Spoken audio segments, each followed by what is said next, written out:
ದಾರೆ ನಮ್ಮ ಮಣ್ಣುದಾರೆ ನಮ್ಮ ನೀರ್ದಾರೆ ಅಂಚ ಸಂತೋಷದ ಅರೆಗೆ ಇಂಗ್ಲಂಡ್ ನುಡಿಕೊರಡು ಪಂಡು ಭಿನ್ನಯ ಮತ್ತುಲೆ ಬಲೆ ಅನು ಪಂಡಾರ್ಲೆ ಪುಳೇರಿ ಕಟ್ಟಿದ್ದಾರೆ ನಮ್ಮ ಸಹಜದಾರೆ ಸಹಜ ಶಿವರಾಮನ ಸಹೋದರ ಸಂಬಂಧಿ ಬಲೆ ಮಾತು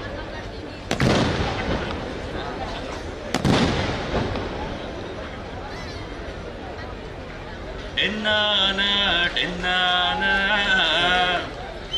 ಡೆನ್ನಾನ ಡೆನ್ನಾನ ಡೆನ್ನಾನ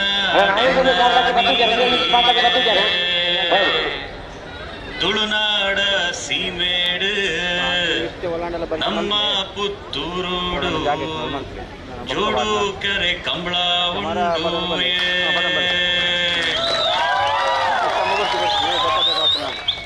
ನನ್ನ ವೇದಿಕೆ ಮೇಲಿರುವಂಥ ಎಲ್ಲ ಗಣ್ಯರಿಗೆ, ನನ್ನ ತಾಯ್ನಾಡಾದ ಪುತ್ತೂರಿನ ಜನತೆಗೆ ನನ್ನ ನಮಸ್ಕಾರ. ನಾನು ಬೇರೆ ಕಾರ್ಯಕ್ರಮಕ್ಕೋಸ್ಕರ ಇಲ್ಲಿ ಮಂಗಳೂರು ಕಡೆಗೆ ಬಂದಿದ್ದೆ, ಹಾಗೆ ಪುತ್ತೂರಿಗೆ ಬಂದೆ. ಆಗ ನನ್ನ ಭಾವ ಶಿವರಾಮ್ ಆಳ್ವರು ಈ ರೀತಿ ಒಂದು ಕಾರ್ಯಕ್ರಮ ಇದೆ, ನೀನು ಬರಬೇಕು ಅಂತ ಹೇಳಿದ್ರು. 10 ನಿಮಿಷ ವಿನಯ್ ಕುಮಾರ್ ಸೊರ್ಕೆ ಅವ್ರನ್ನ ನೋಡಿದಾಗ ನನ್ನ ಬಾಲ್ಯದ ಒಂದು ನೆನಪಾಯಿತು. 35 ವರ್ಷಗಳ ಹಿಂದೆ ಅವ್ರಿಗೂ ನೆನಪಿರ್ಬೋದು.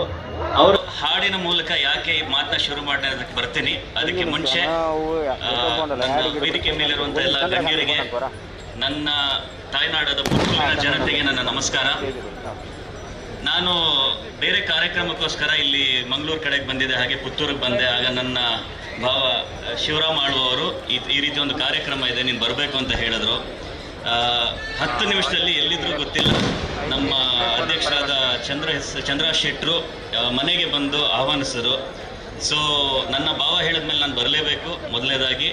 ಎರಡನೇದಾಗಿ, ನಾನು ಇಲ್ಲಿ ಅತಿಥಿಯಾಗಿ ಬಂದಿಲ್ಲ, ಈ ಪುತ್ತೂರಿನ ಮಗನಾಗಿ ಈ ಕಾರ್ಯಕ್ರಮಕ್ಕೆ ಬಂದಿದ್ದೀನಿ. ತುಂಬ ಖುಷಿ ಆಗ್ತಾ ಇದೆ. ನಾನಿಲ್ಲಿ ಬಂದು ಇಳಿದಾಗ ನನಗೆ ಇಷ್ಟು ದೊಡ್ಡ ಕಾರ್ಯಕ್ರಮ ಅಂತ ಸತ್ಯವಾಗ್ಲೂ ಗೊತ್ತಿರಲಿಲ್ಲ. ಇಲ್ಲಿ ಬಂದು ಇಳಿದು ನೋಡಿದಾಗ, ಈ ವೈಭವನ ನೋಡಿದಾಗ ನನಗನ್ನಿಸಿದ್ದು, ನಾನು ಮಾತಿನಲ್ಲಿ ಇದನ್ನು ಬಣ್ಣಿಸುವಷ್ಟು ಒಳ್ಳೆ ಮಾತುಗಾರ ಅಲ್ಲ, ಅದಕ್ಕೋಸ್ಕರ ಹಾಡಲು ಶುರು ಮಾಡಿದೆ. ಹಾಗೆ ನಾನು ನಮ್ಮ ತುಳುನಾಡಿನ ಒಂದು ವೈಶಿಷ್ಟ್ಯ ಏನಂತ ಹೇಳಿದ್ರೆ, ಈ ನಮ್ಮ ಕಲೆ ಸಂಸ್ಕೃತಿ ಇದನ್ನು ಯಾವತ್ತೂ ನಾವು ಮರೆತಿಲ್ಲ, ಬಿಟ್ಕೊಡೋದಿಲ್ಲ, ಮುಂದಕ್ಕೂ ಮರೆಯೋದಿಲ್ಲ. ಅದಕ್ಕೆ ಸಾಕ್ಷಿ ನೀವೆಲ್ಲೆಲ್ಲ ಬಂದು ಸೇರಿರೋದು. ಜೊತೆಗೆ ನನ್ನ ಸಿನಿ ಪಯಣದಲ್ಲಿ ರಂಗಿತರಂಗ ಇರ್ಬೋದು, ವಿಕ್ರಾಂತ್ ಋಣ ಇರ್ಬೋದು, ಇದಕ್ಕೆಲ್ಲ ಸ್ಫೂರ್ತಿ ತುಳುನಾಡೆ. ನಾನು ರಂಗಿತರಂಗ ಮಾಡಿದಾಗ ಅದರಲ್ಲಿ ಭೂತಕೋಲ, ಯಕ್ಷಗಾನ ಜೊತೆಗೆ ಕಂಬಳ ಕೂಡ ತೋರಿಸ್ಬೇಕು ಅಂತ ತುಂಬ ಆಸೆ ಇತ್ತು.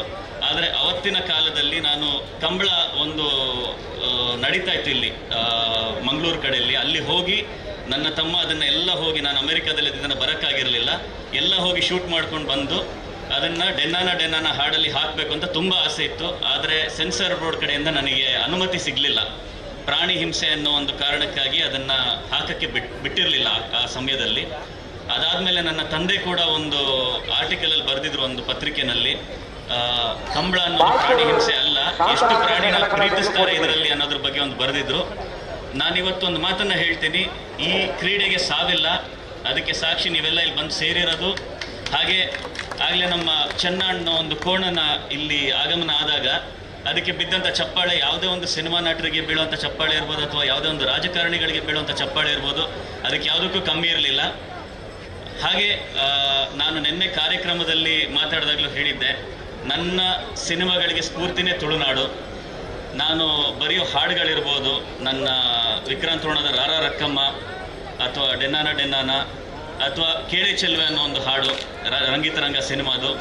ಇದಕ್ಕೆ ಆ ಒಂದು ಸಾಂಗ್ಗೆ ನನಗೆ ಸ್ಫೂರ್ತಿ ನಮ್ಮ ಕಾಳಿಂಗನವಡ್ರು. ಅವರು ಮಹಾನ್ ಭಾಗವತರು, ನಿಮಗೆಲ್ಲ ಪರಿಚಯ. ಸೊ ಅವರ ಒಂದು ವಿಶಿಷ್ಟವಾದ ಒಂದು ರೀತಿಯಲ್ಲಿ ಅವ್ರು ಹಾಡ್ತಾ ಇದ್ರು, ನಿಮಗೆಲ್ಲ ಗೊತ್ತಿರ್ಬೋದು. ನೀಲ ಗಗನದೋಳು ಅಂತ. ಅವರೇನಾದ್ರೂ ಇಲ್ಲಿದ್ದಿದ್ರೆ ಈ ಮೈಕೆ ಬೇಕಾಗಿರಲಿಲ್ಲ ಅವ್ರಿಗೆ, ಅಲ್ಲಿವರೆಗೂ ಕೇಳಿಸಿರೋದು ಅವ್ರ ವಾಯ್ಸು. ಸೊ ಅವರ ಒಂದು ಶೈಲಿಯಲ್ಲಿ ಹಾಡೋ ಒಂದು ಪ್ರಯತ್ನದಲ್ಲಿ ನಾನು ಬರೆದಂಥ ಹಾಡು ಕೇಳಿ ಚೆಲುವೆ. ಹಾಡ್ತೀನಿ, ಕೇಳ್ತೀರಾ ಅಂದ್ಕೊಂಡಿದ್ದೀನಿ ಪ್ರೀತಿಯಿಂದ. ಕೇಳಿ ಚೆಲುವೆ ನಿನ್ನ ಪಾದದಲ್ಲಿ ಧೂಳಾಗಿ ನೀ ನಡೆವಾಗ ಕಚಗುಳಿನ ಇಡುವೆ. ಕೇಳೆ ಚೆಲುವೆ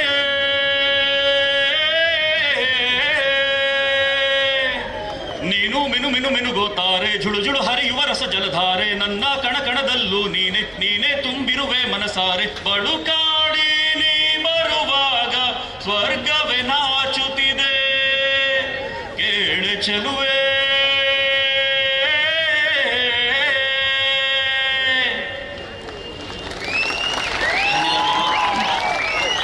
ಹಾಗೆ ವೇದಿಕೆ ಮೇಲೆ ತುಂಬಾ ಗಣ್ಯರಿದ್ದಾರೆ. ಎಲ್ಲರ ಬಗ್ಗೆ ನಾನು ಮಾತಾಡಿದ್ರೆ ಇಡೀ ರಾತ್ರಿ ಆಗುತ್ತೆ.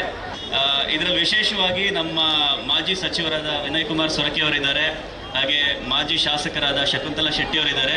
ಇಬ್ಬರು ನನ್ನ ತಂದೆಗೆ ತುಂಬ ಹಿಂದಿನಿಂದ ಪರಿಚಯ. ಅದರಲ್ಲೂ ನಾನು ವಿನಯ್ ಕುಮಾರ್ ಸೊರಕೆ ಅವ್ರನ್ನ ನೋಡಿದಾಗ ನನ್ನ ಬಾಲ್ಯದ ಒಂದು ನೆನಪಾಯಿತು. 35 ವರ್ಷಗಳ ಹಿಂದೆ ಅವ್ರಿಗೂ ನೆನಪಿರ್ಬೋದು. ಅವ್ರಿಗಾಗಿ ನಮ್ಮ ತಂದೆ ಒಂದಷ್ಟು ಹಾಡುಗಳನ್ನ ಬರೆದಿದ್ರು. ಅದರಲ್ಲಿ ಒಂದು ಹಾಡು ನನಗೆ ತುಂಬ ನೆನಪು. ಯಾಕೆ 35 ವರ್ಷ ಹಿಂದೆ ಕೇಳಿದ್ರು. ನಮ್ಮರೇ ವಿನಯ ಕುಮಾರೇ ಗೆಂದಾಲೇ ಸೇರಿದು ಊರೇ ಅಂತ ಒಂದು ಹಾಡು ಬರೆದಿದ್ರು. ಅದು ನೆನಪಾಯ್ತು ಇವತ್ತು ನನಗೆ. ಸೊ ಎಲ್ಲ ಖುಷಿ ಆಯ್ತು ನಿಮ್ಮನ್ನೆಲ್ಲ ನೋಡಿ, ಗಣ್ಯರನ್ನ ನಿಮ್ಮನ್ನೆಲ್ಲ ನೋಡಿ ನನಗೆ ತುಂಬಾ ಖುಷಿ ಆಯ್ತು. ಇಲ್ಲಿ ಬಂದಿದ್ದಕ್ಕೂ ತುಂಬಾ ಖುಷಿ ಆಯ್ತು. ನನ್ನ 2 ಮಾತುಗಳನ್ನ ಕೇಳಿದ್ದಕ್ಕೆ, ನನ್ನ ಅಪಸ್ವರದ ಹಾಡನ್ನ ಕೇಳಿದ್ದಕ್ಕೆ ತುಂಬಾ ಧನ್ಯವಾದಗಳು.